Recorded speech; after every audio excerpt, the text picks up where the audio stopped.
आज दिनांक 10 जून 2018 को अलसाम नाथ जोगी स्टूडेंट्स यूनियन व नाथ समाज का प्रांत स्तरीय सम्मेलन आयोजित किया गया, जिसके मुख्य अतिथि श्री योगी राधेश्याम भारद्वाज राष्ट्रीय अध्यक्ष अखिल भारतवर्ष नाथ समाज थे। विशिष्ट अतिथि के रूप में राष्ट्रीय उपाध्यक्ष Yogi Shri Indrapal Singh Lamba ex deputy director sports Haryana ने भाग लिया। कार्यक्रम की अध्यक्षता असम जोगी नाथ समाज के अध्यक्ष धीरेन्द्र नाथ ने की। इस भव्य समारोह की शुरुआत गुरु गोरख वंदना से हुई। असम के लोक नृत्य व गायन ने सबका मन मोह लिया। अपने अध्यक्षीय संबोधन में योगी राधेश्याम भारद्वाज जी ने नाथ संप्रदाय के गौरव पर प्रकाश डाला। उन्होंने पूरे भारतवर्ष में उनके नेतृत्व में हुए कार्यों से सभी को अवगत कराया। उन्होंने वर्तमान समय में हरियाणा का विशेष जिक्र किया व असम के युवाओं द्वारा समाज हित में चलाई जा रही मुहिम को पूरा समर्थन दिया। योगी इंद्रपाल सिंह लांबा जी ने समाज की एकता व शानदार आयोजन के लिए सभी को बधाई दी। उन्होंने हरियाणा जोगी समाज के फतेहाबाद में हुए एकता प्रदर्शन के बारे में बताया, जिसमें लगभग 40,000 जोगियों ने अनूप जोगी के नेतृत्व में भाग लिया था। गौरतलब है कि योगी राधेश्याम जी के सानिध्य में असम के जोगी समाज ने पूरे असम को बंद करवाकर अपनी शक्ति का प्रदर्शन किया था, जिसमें पूरे भारतवर्ष के जोगी नाथ समाज ने समर्थन दिया था। कार्यक्रम के संयोजक असम नाथ जोगी स्टूडेंट्स यूनियन के अध्यक्ष श्री लक्ष्मण नाथ व महासचिव अरविंदो नाथ ने सभी अतिथियों का परंपरागत तरीके से सम्मान किया व पूरे असम समाज को सहयोग के लिए साधुवाद दिया। इस सम्मेलन में जोगी समाज की मांगों को लेकर सहमति बनी। उनकी मुख्य मांग अनुसूचित जनजाति में समाज को शामिल करवाने को असम के अन्य संगठनों ने भी समर्थन दिया।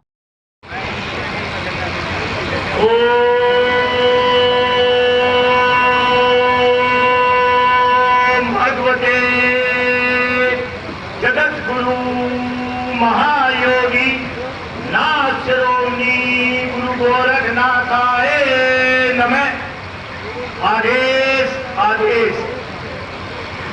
आज के सभापति और मंच पे विराजमान नेतागण, मातृशक्ति, भाइयों, साथियों और बच्चों, मैंने जो भी बोलना है वो नाथ संप्रदाय पे बोलना है, क्योंकि नाथ संप्रदाय से ही ये सब छोटे छोटे जो उपाध्याय समाज हुआ, जोगी समाज हुआ, योगी समाज हुआ, ये इसी में से निकले हैं। और नाथ संप्रदाय के अंदर से ही जैन संप्रदाय, कबीर, जितने भी निकले हैं वो नाथ संप्रदाय से निकले हैं। जो गुरु शिष्य परंपरा है वो नाथ संप्रदाय ने चलाई थी। इसमें सबसे पुराना और सबसे पुराना संप्रदाय नाथ संप्रदाय है। भगवान गोरखनाथ जी के बारे में लोग इस तरह नाम ले लेते हैं, गोरखनाथ जी। आप लोगों को थोड़ी शर्म आनी चाहिए। वो हमारे आराध्य हैं।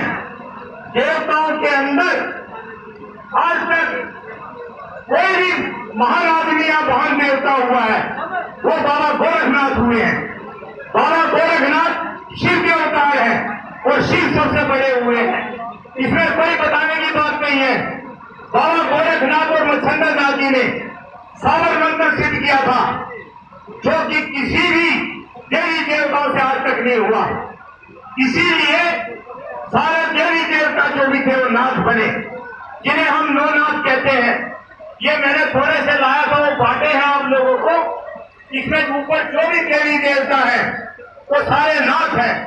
नाथ ही सबसे बड़ा होता है और नाथ के ऊपर ही सारा संसार चला है। ये जो भी आज कार्यक्रम हो रहे हैं और जो भी नाथ संप्रदाय, जोगी संप्रदाय, उपाध्याय संप्रदाय का सदर गिरा है, वो सब आप लोगों के कारण गिरा है। उसका कारण ये है कि आप लोग ज्यादा मंदिरों में जाते हैं। अरे मंदिरों में पढ़ा क्या है, आप ये तो बता दो। जब आप मंदिरों में जाएंगे और अपने मठों में नहीं जाएंगे और अपने देवताओं को नहीं पूछेंगे तो बताओ और कौन पूछेगा। इसीलिए आपकी संस्कृति खत्म हो गई है। मेरे सिख भाई कभी भी मंदिर में नहीं जाते, वो हमेशा अपने गुरुद्वारों में जाते हैं। आज जितनी संस्थाएं चली हैं, जितनी भी संस्थाएं चल रही है, उनमें आप खुद ये अनुमान लगा के देख लो, सिवा उसमें फ्रॉडबाजी है, कुछ नहीं है। कुछ तो आशाराम के भगत बन गए, आशाराम जेल काट रहा है, उसकी पूजा कर रहे हैं, और कुछ राधा स्वामी के भगत बन गए, राधा स्वामियों ने किसी को आज तक गद्दी नहीं दी। वो आप गुजर गए तो अपने बेटे को गद्दी दे दी, बेटा गुजर गया लड़की को गद्दी दे दी, निरंकारी अभी गुजर गए, निरंकारी ने अपने पहले पत्नी को गद्दी दे दी, पत्नी मर गई लड़की को गद्दी दे दी। मगर नाथ संप्रदाय ऐसे है जो गुरु शिष्य परंपरा चली है, हमेशा अपना गुरु अपनी गद्दी शिष्य को दे के गया है, वो किसी भी कैसे हालत में हो, जिसके कारण कहा गया है सब धरती कागज करूं लेखनी सब बन रहे और सात समुद्र मसीह करूं, गुरु को लिखाना जाए। गुरु का गुण आज तक कोई नहीं लिख पाया है। मेरा ऐसा कहने का ये अर्थ है सब सारी धरती को कागज कर दूं और लेखनी जितने भी आपके वृक्ष है जिसको लेखनी बना लूं और जितने भी समुद्र है उनको शाही बना के अगर मैं लिखूं तो गुरु का गुण लिखा नहीं जाएगा। जब आपके पास ऐसा महान देवता है गुरु गोरखनाथ, तो आप लोगों को किसी की भी पूजा नहीं करनी चाहिए। बहुत लोगों को इस बात का दुख होता है कि भारद्वाज ये मतलब ये बातें करता है, ये वो करता है, मगर गोरखनाथ के बारे में है तो मेरे पास कम से कम 3 घंटे का है, मगर कहा ना आदमी है सुनने वाले और ना कोई वो ज्ञान है। गोरखनाथ जी के बारे में मोटी मोटी आपको मैं दर्शाता हूँ, और ये बातें किसी को झूठी लगती हो मुझको पकड़ लेना और 100 झूठे मारना, और नहीं तो मैं प्रत्यक्ष में प्रमाण करके दूंगा आप लोगों को। माता काली जिसको लोग पूछते हैं वो गोरखनाथ के अधीन है, भगवान गोरखनाथ ने उनको हराकर अपने अंदर कर रखा है माता काली ने। और वीरभद्र का युद्ध और गोरखनाथ का युद्ध हुआ था, जिसमें कि गोरखनाथ महाराज ने वीरभद्र को हराया, जिसमें शिव आचार हुआ और उन्होंने फिर उसको जीवित किया। हनुमान का अगर कोई भी यहाँ भाई कोटद्वार जाता है, कोटद्वार में मंदिर है सिद्धपति का, सिद्ध माने बाबा गोरखनाथ और बड़े माने हनुमान, यही इसी जगह के ऊपर गोरखनाथ और हनुमान का युद्ध हुआ था, जिसमें भगवान गोरखनाथ ने हनुमान को पूरी तरह पछाड़ा था। और उन्होंने उनसे पूछा था कि आप मेरे को कुछ आज्ञा दें। उन्होंने कहा यथाशक्ति आप यही से विराजमान रहे और जो भी मेरे शिष्य आएगा उसको आशीर्वाद दे। यह गोरखनाथ का महान कार्य है। इंद्रदेव को भगवान गोरखनाथ ने हराया है, युद्ध के अंदर गोरखनाथ का है। भैरवनाथ हुए हैं, आप वैष्णो देवी जाते हैं, तो जाओ यार, आप वैष्णो देवी जाते हैं। वैष्णो देवी का सारांश ये है कि माता छोटे रूप में आई थी, उन्होंने भैरवनाथ को मारने के लिए षड्यंत्र रचा था, क्योंकि उन लोगों को भैरवनाथ को हर विद्या ताकत का ज्ञान था, मगर उनको थोड़ा सा अपने ऊपर अहंकार आ गया था।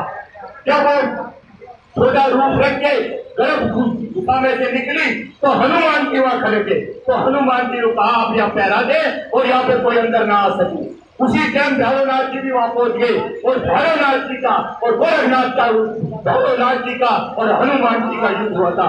वहीं से भैरवनाथ जी ने हनुमान को पछाड़ के उस गुफा के अंदर गया था। जब माता ने देखा ये नहीं रुकने वाला है, तो असली रूप अपना रख के माता ने जब भैरवनाथ का शीश उठा था, तो उन्होंने कहा मातेश्वरी मैं पहचान नहीं पाया आपको, तो उन्होंने आशीर्वाद दिया, अच्छा बेटे जो भी मेरे दर्शन करने आएगा वो मेरे दर्शन करके आपका दर्शन जरूर करेगा। यह नाथ संप्रदाय की परंपरा है जो मैं आपको बता रहा हूँ। गुरु मच्छंदर नाथ का युद्ध हुआ था, उसमें भी हनुमान जी को हराया था मच्छंदर नाथ जी ने। ज्वाला जी को आदमी आ गया है, ज्वाला जी के अंदर चोट चलती है, ये गोरखनाथ जी के कारण चलती है। ये आप लोगों को नाथ पंथ को, उपाध्याय समाज को, जन समाज को पता होना चाहिए हमारा क्या इतिहास है, हम कौन है, कहां से आए हैं। तारना के राजा हमेशा कई साल से लगातार दर्शन करने जाते थे माता का, और उन्होंने कहा कि मैं माता के दर्शन करने आता हूँ, मगर मेरे को माता के दर्शन नहीं हुए हैं। तो एक साधु मिला जंगल में, उन्होंने कहा भैया जब गोरखनाथ जी यहाँ आएंगे तो माता दर्शन देगी। तो बोले गोरखनाथ जी को मैं कहां से लाऊं, तो उन्होंने कहा भंडारा रखो, भंडारा रखो, गोरखनाथ जी आ जाएंगे। भंडारे की डेट रखी गई और उसके ऊपर गोरखनाथ जी और अर्जुननाथ जी आए, और उसी ज्वाला मंदिर के ऊपर गोरख जी जिसको आप कहते हो वहां पे दोनों विराजमान हुए। जब भंडारा फटा गोरखनाथ जी ने खाया तो सारे प्रसन्न हुए और सब अपने उसके ऊपर चले गए। पर देवी ने बाद में ये कहा हे महाराज आप एक समय का भोजन मेरा करके जाए। तो गोरखनाथ जी हंसने लगे, कहता हे देवी आपके यहाँ मांस मंत्रा चलती है और मैं एक साधु आदमी, पर फिर मैं आपको नाराज नहीं करूंगा, मैं भिक्षा लेके आता हूँ नीचे और तुम आप ये जब भी गर्म करो मेरी भी। तो उन्होंने अपनी ताकत दिखाई माता रानी ने, और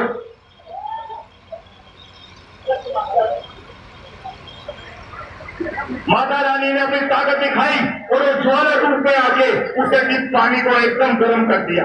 अभी गोरखनाथ थोड़ी दूर गए नहीं थे, एकदम उन्होंने कहा गोरखनाथ जी ये तो डिब्बी गर्म हो गई। उनके अच्छा कहा फिर देखो, तो उन्होंने देखा कि पानी उबल रहा है, भाप निकल रही है और डिब्बी लाल होती जा रही है। भगवान गोरखनाथ जी ने थोड़ी सी प्रभुति ली और मंत्र पढ़ के उसको उसमें डाल दी, और आज तक कोई भी आदमी जाए, आज तक वो पानी ऐसा का ऐसा उबल रहा है, भाप उठती है, आग लगती है, मगर पानी साफ ठंडा है। ये बात कह के गोरखनाथ जी नीचे चले गए। उन्होंने पूछा कि अर्जुनानाथ वहीं पे थे, तो आज की समाधि मिट्टी से बनी है। उन्होंने कहा आपके गुरु जी नहीं आए।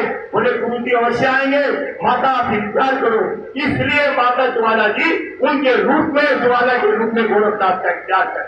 ये गोरखनाथ की महिमा है। आपको अमरनाथ की कथा, अमरनाथ से बहुत भाई जाते होंगे, बहुत गए होंगे, मगर उन्हें थोड़ा सा भी ज्ञान नहीं है कि अमरनाथ है क्या चीज। अमरनाथ हम नाथ संपत्ति की जगह। अमरनाथ के ऊपर भगवान महादेव जी ने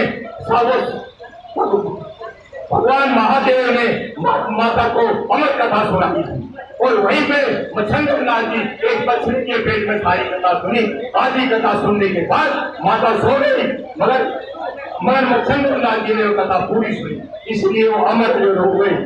जब उन्होंने कहा कि किस जो कौन उपाय कर रहा था, उस टाइम फौरन मच्छिंद्र नाथ जी बोले मैं इस मछली के पेट में हूँ और मैंने कथा सुन लिया।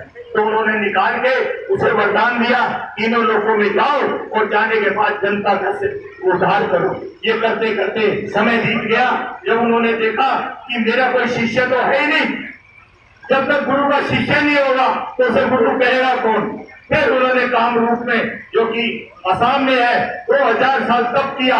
2000 साल तप करने के बाद शिव फिर प्रसन्न हुए। बोले आप क्या चाहते हो? सब कुछ देते, इससे ज्यादा मेरे पास कुछ नहीं है। तो उन्होंने कहा हे प्रभु मेरा कोई शिष्य नहीं है। बोले मैं क्या करूं शिष्य नहीं। तो उन्होंने कहा आप मेरे शिष्य के रूप में आए। तो उस टाइम ने कहा अच्छा शिष्य के रूप में मैं आऊंगा, मैं तो तुमसे आगे निकल जाऊंगा। तो मच्छिंद्र नाथ जी ने कहा कि हर बाप और हर गुरु ये चाहता है कि मैं अपने शिष्य से हारूं या अपने बच्चे से हारूं। आप आ जाओगे तो आप मेरे से आगे निकल जाओगे, मुझे कोई बात नहीं। उस टाइम फिर अवतार लिया गुरु गोरखनाथ महाराज ने। गुरु गोरखनाथ 4 युग में हुए हैं। सतयुग में हुए हैं, फिर नदी करे गोरख किला है। त्रेता द्वापर युग में हुए हैं, कृष्ण भगवान की शादी कराई है गोरख पर्वत पे। रामचंद्र जी का तो वर्णन मैंने बताया, उसके हुए हनुमान से युद्ध हुआ। इस टाइम गोरखनाथ की बहुत भारी महिमा है। और आज तक इस पृथ्वी के ऊपर कितने भी राजपूत योद्धा और सारी कास्ट के जाति गोरखनाथ के शिष्य हुए हैं, आज तक किसी के नहीं हुए। उज्जैन के राजा भरतरी जो कि चक्रवर्ती राजा थे, चक्रवर्ती राजा उसको कहा जाता है जिसके अंदर 108 राजे अधीन हो। चक्रवर्ती राजा गोरखनाथ के शिष्य भरतरी जी थे। इसी तरह सियालकोट के राजा सुलेमान के लड़के पूरन भगत, जिनको चौरंगीनाथ कहा जाता है, वो भी राजपूत थे, वो भी गोरखनाथ जी के शिष्य बने। बंगाल के गोपी चंद जी वो भी उनके शिष्य बने। इस तरह हजारों से बजाय उनके शिष्य बने।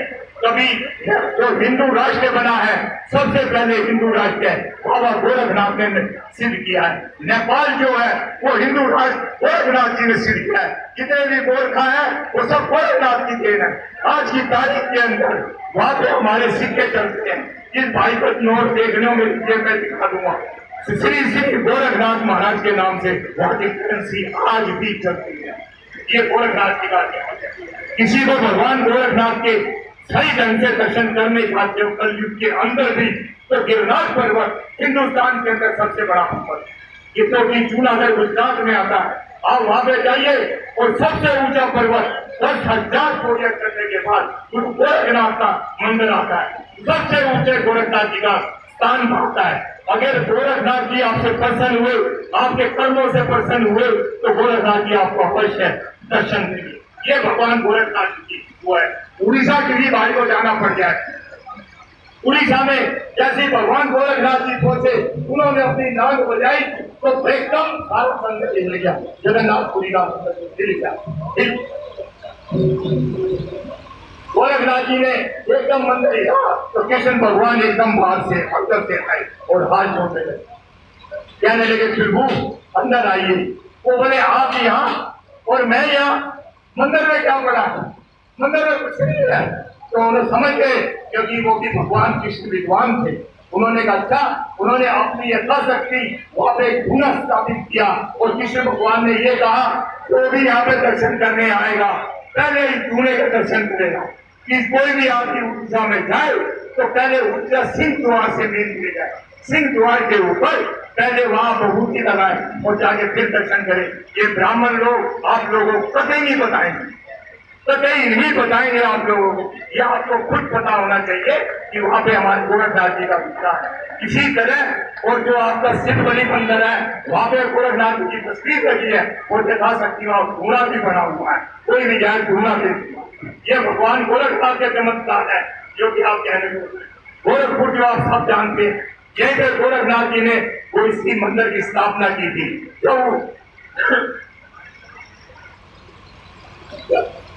जब भगवान गोरखनाथ ज्वाला देवी से उठ के सीधे वहां पे गोरखपुर पहुंचे और वो तप करने लगे तो अपना ये जो लोग कमंडल कहते हैं, ये कमंडल नहीं है, इसका नाम है करमंडल, कर्कों का पूरा ज्ञान।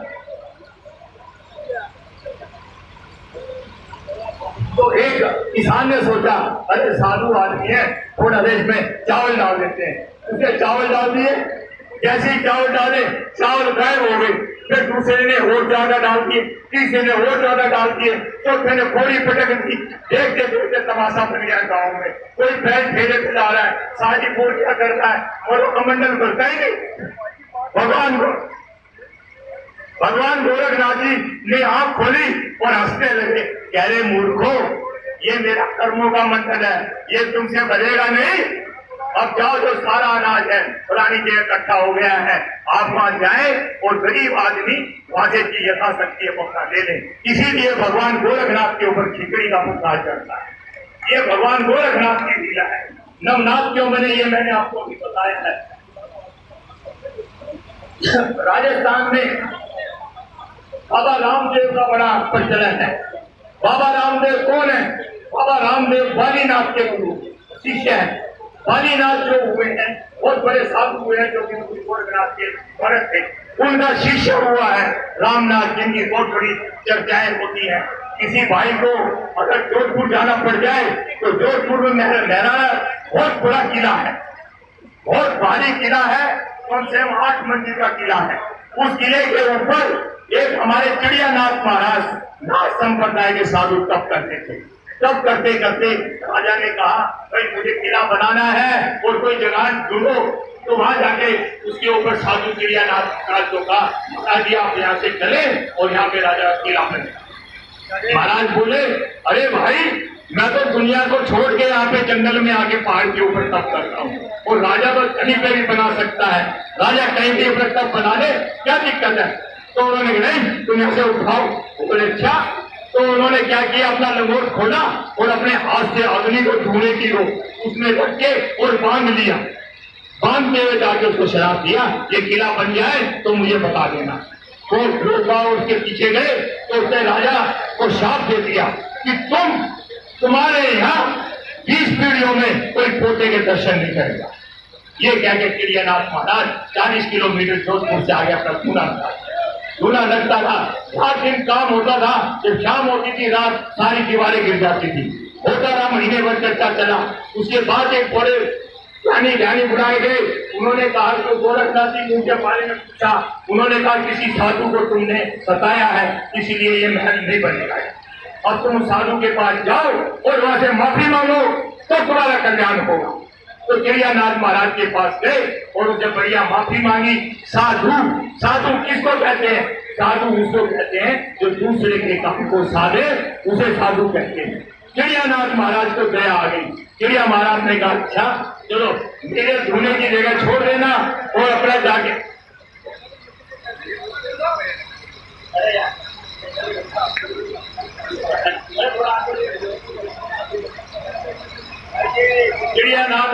जी ने ये कहा अच्छा जाओ मेरे ढूंढने की जगह छोड़ देना और अपना किला बना लो। तो मेहरानागढ़ जो भी 7-8 मंजिल का है वो बना। तो राजा ने जाके उसके पैर छुए, हे भगवान जो आपने हमें शाप दिया है उसका हमें तुम वो दे दो जिससे कि उद्धार हो जाए। तो उन्होंने कहा जब 20 पीढ़ियां तेरी बीत जाएंगी 21 पीढ़ी में हिमालय से पानी जोधपुर को आएगा, जोधपुर में आएगा। तो तुम दोगर भर के दोनों मियाँ देवी इसके ऊपर जब मेरी समाधि को खोले तो पोटे का मुंह देख पाएंगे। आज जो राजा गजल सिंह है किसी भाई को जाना हो राजा गजल सिंह का महल है जोधपुर के अंदर। राजा गजल सिंह थी और उनकी पत्नी दोनों दोगर भर के लाई और केदारनाथ महाराज का जोर धोया। उसके बाद 21वीं सदी के अंदर अब जाकर उसको पोटे का दर्शन हुआ। ये नाथ संप्रदाय की देन है, ये तो बात सच्ची है। किसी को कोई शक हो तो देख सकता है सारी मैंने परमार के साथ। अगर आपको हिमाचल जाना पड़ जाए वहां पे एक जगह बड़ोक है, बड़ोक की जो चैनल बनी हुई है वो हिंदुस्तान का वर्ल्ड में सबसे लंबी चैनल है। उस चैनल की ये खासियत है एक जगह से सामने दूसरी जगह देख सकते हो और वही खाली आदमी एक जो है उससे एक साइड से दूसरी साइड आप देख सकते हैं। जब वो बड़ोक एक इंजीनियर था अंग्रेज, जब वो अंग्रेज बना रहा था तो उससे वो बनती नहीं थी, टूट जाती थी। तो उस अंग्रेज सरकारों ने अंग्रेज के टाइम करी थी, अंग्रेज सरकार ने उससे ₹1 जुर्माना लगा दिया। जब उसे ₹1 जुर्माना लगा उसे शर्म के कारण अपने आप को गोली मारी। ऐसी गोली की आवाज सुनी, मलुक नाथ जी जो नाथ संप्रदाय के साधु थे वो हिमालय पर तप कर रहे थे, वो फौरन नीचे आगे देखा तो इनके तो बड़ा बना। बोला क्या कारण हुआ? उन्होंने कहा ऐसे भैया बोल रहे हैं, तो उन्होंने कहा कि भैया ऐसे ऐसे बात हो गई। मलुक नाथ ने कहा कि भैया मैं लैंड खींचता हूँ, मेरी डंडी के साथ साथ इसको खींच दो। जैसे मलुक नाथ जी ने लैंड खींची है तो उसके बाद वही वैसे ही उसकी रेल की बजट होती है वो बिछाई गई और आज वो चल रही है। और वहां पे हिमालय जो आपका हिमाचल का बजट है ये बात सारी बजट में लिखी हुई है। कोई भाई बड़ों जाए तो मलुकनाथ की फोटो रखी हुई है, सारा ये वरदान उसके ऊपर लिखा है। ये गोरखनाथ की कृपा है। गोरखनाथ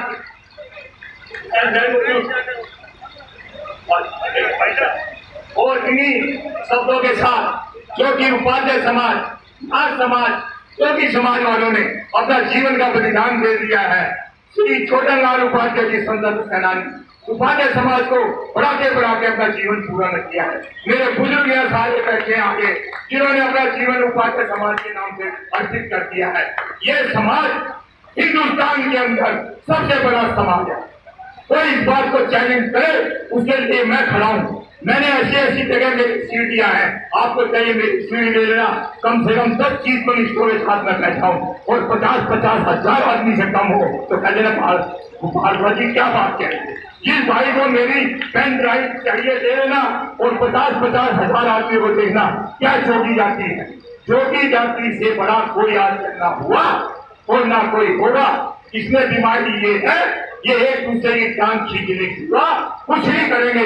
आज ये एकता मंच बनाएगा, उस एक मंच को देख लो। इन्हीं वाणी के साथ मैं अपनी वाणी को विराम देता हूँ। धन्यवाद। कोई गलती हो गई इसे गलत फहमी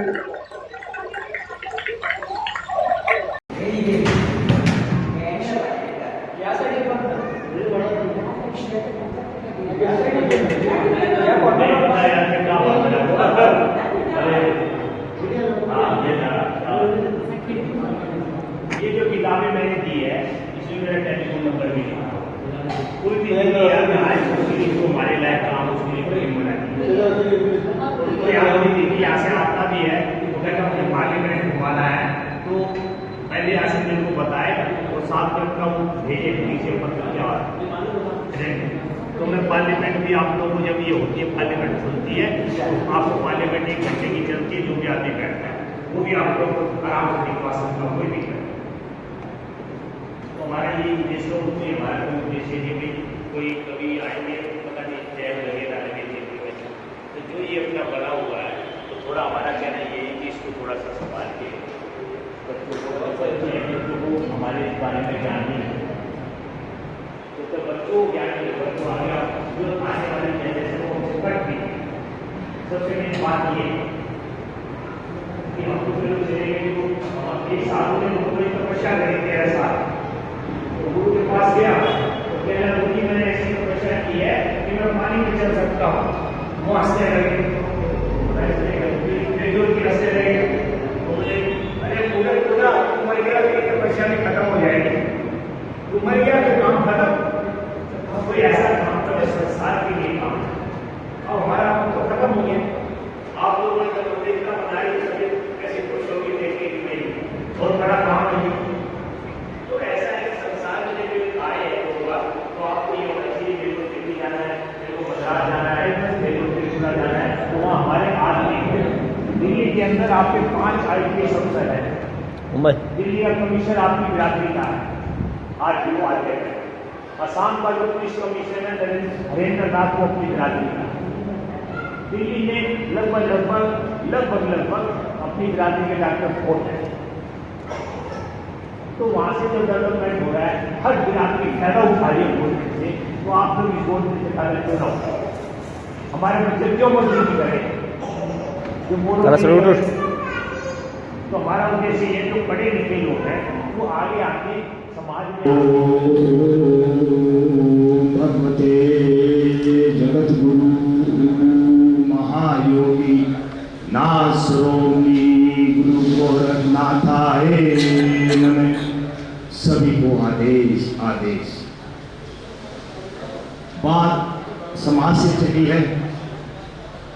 पहले तो हमारे साथी भाई बच्चे इस बात को जाने समाज है क्या और हमें सामाजिक कैसे होना चाहिए।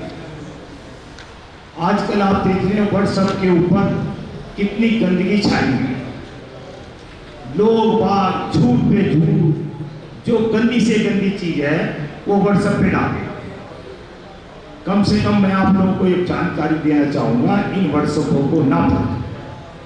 हमारे यहाँ 2 ही संस्था चलती थी, एक अखिल भारतनाथ समाज और एक उपाध्याय समाज। और उपाध्याय समाज के हम हमेशा ऋणी रहेंगे क्योंकि इन्होंने हमें हाथ से हाथ दिया है, कंधे से कंधा दिया है जब भी जरूरत पड़ी। तो उपाध्याय समाज और नाथ समाज अलग है। हाँ, जो ये बातें हो रही है गोस्वामी की फलानी दिन की, इसमें हम लोगों को बड़ा फर्क है। 2 मत चले, एक वैष्णव मत और एक शैव मत। शैव मत जो चलाया शंकर भगवान ने चलाया और वैष्णव मत चलाया विष्णु ने चलाया। हम जो मानने वाले हैं हम शैव मत के मानने हैं और शंकर भगवान के मानने वाले हैं। शंकर भगवान के बाद मच्छंदर नाथ जी आते हैं, उनके बाद भगवान गोरखनाथ। ये परंपरा भगवान गोरखनाथ जी ने 12 पंथ बनाए, शंकराचार्य ने 10 पंथ बनाए जिसको हम 10 नामी कहते हैं, जिसमें गिरिपुरी, भारती, गोस्वामी, सागर, पर्वत, इन लोगों से हमारा कोई लेना देना नहीं है, ना ही हम लोगों की इनसे कोई रिश्ते होते हैं, ना ही कोई हमारा आना जाना है। मगर हमारे समाज में हमारी ही बिरादरी के लोग, जैसे आगरा लगा लो, बिहार लगा लो, कुछ थोड़ी बहुत और थोड़ी सी जगह है जहाँ वो गोस्वामी लिखने लगे। वो गिरी नहीं लिखते, पुरी नहीं लिखते, भारती नहीं लिखते, वो सिर्फ गोस्वामी लिखने लगे। इस बात से लोगों को हमेशा इस बात का संशय रही कि हमारी बिरादरी का नहीं है। तो इसमें ये बड़ी विडंबना है कि भाई गोस्वामी हमारी बिरादरी के हैं कि नहीं। कुछ गोस्वामी हमारी बिरादरी के हैं जो गोस्वामी लिखते हैं और दूसरे गोस्वामी हमारा उनसे कोई लेना देना नहीं है, क्योंकि हमारी ना उनकी शादी है, ना हमारा आना जाना है, ना उनका हमारा उठ बैठ है। वो 10 नामिये में आते हैं, हम 12 नामी गोरखपंथी। तो इस तरह से नाम जो लिख रहे हैं, नाम का चर्चा है, नाम का झगड़ा है, ये मेरे ख्याल से जब तक संस्थाएं आप लोगों की रहेगी ये खत्म नहीं होगी। उपाध्याय समाज वाले सारे कहते हैं उपाध्याय लिखो, जोगी समाज वाले कहते जोगी लिखो, नाथ समाज वाले कहते नासम लिखो। मगर ये जो बाहर की स्टेट वाले आते हैं वो क्या लिखे, वो भी तो आप बताओ ना। जो गुजरात में रह रहा है, हमारे समाज का आदमी है, वो रावल लिखता है, ना तो वो पादरी लिखने को राजी, ना वो नाथ लिखने को राजी, ना वो जोगी लिखने को राजी। वो तो क्या रावल है और तुम्हारी बिरादरी के हैं। इसीलिए ये बिरादरी का झगड़ा है ना, इसको बिल्कुल चैप्टर क्लोज कर दो कि जोगी जोगी क्या बात है, एक ही बात है। उपाध्याय जोगी सब एक ही तो है। ये आप लोगों की मंशाएं और आप लोगों का कि सुपीरिटी और इंफिनिटी में जा रहे हो, उसका कोई महत्व नहीं। आप लोग सारे एक ही हैं। ज्यादा बन के ये मत दिखाओ कि मैं सुपीरियर हो गया और ये नीचे का है। मैं दिल्ली में 4547 को पैदा हुआ था। मेरे पिताजी का बहुत बड़ा बोर्ड लगा हुआ है जगन्नाथ जी के नाम से, और मैं भारद्वाज लिखता हूँ। जितना मेरे एमएलए, जितने मेरे काउंसलर हैं, सब जानते हैं जोगी है, पर जोगी कहने की ताकत भी नहीं रखते। मैं ही बताता हूँ मैं जोगी हूँ। किसी भाई को मेरा संशय हो आने के अंदर, मेरे घर का एड्रेस की जरूरत नहीं है।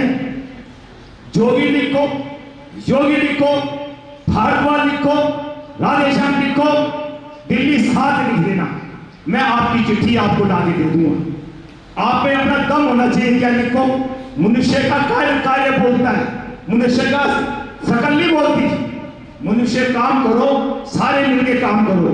ये जो छोटे छोटी संस्थाएं बनी, इसी की वजह से समाज सारा बिखरता जा रहा है। समाज में दुनिया भर की बातें हो रही हैं। मैं भी कह देता हूँ, लोग बड़ा बुरा मानते हैं। अरे भाई तुम 2 समाज है, भारद्वाज को अच्छा नहीं लगता, हटाओ भारद्वाज को, दूसरा रख लो।